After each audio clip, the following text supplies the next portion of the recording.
Since the dawn of strength training, human beings have had to rely on the movement of mass, usually in the form of iron weights, as the source for the resistance. When we move heavier and heavier mass, yes, we do get stronger. But strength is only half the equation. The other half is speed. It doesn't matter if you're a pro athlete, a weekend warrior, or senior on the golf course. Strength at speed is at the very core of taking performance to higher levels. This isn't our opinion. This is the law of physics. Take a baseball swing, for example. To make the ball go farther, you must swing faster. Simple. The bat isn't getting any heavier, so why only train for strength when speed is what's needed? It's why they call it bat speed. And strength training at speed, that's true power. And what is power? Power is strength times speed. This is why Keiser developed the pneumatic variable resistance system to develop real power, not just strength. Here's how it works. We've modified a simple leg extension machine so that the left leg is using traditional iron weights and the right leg uses Keiser's system. We further modified this machine by adding a force transducer to measure the actual force being applied, along with a position transducer to measure the flexion of the joint. This allows for an accurate, real-time comparison of these two resistance methods through the entire range of motion. Now, we're going to start out slow.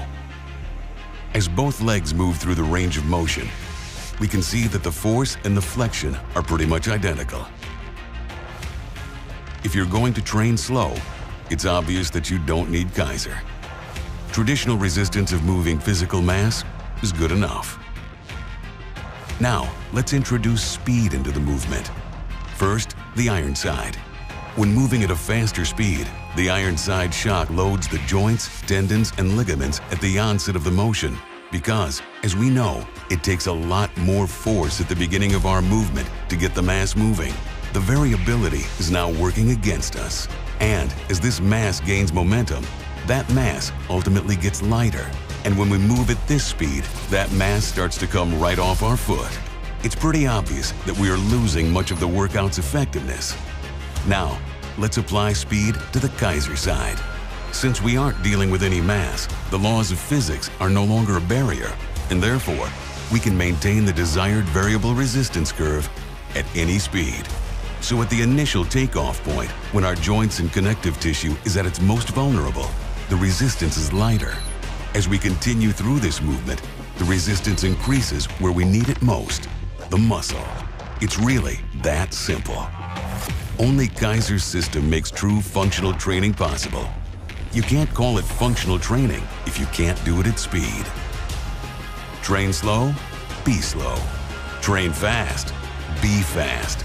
Train heavy and fast, be powerful.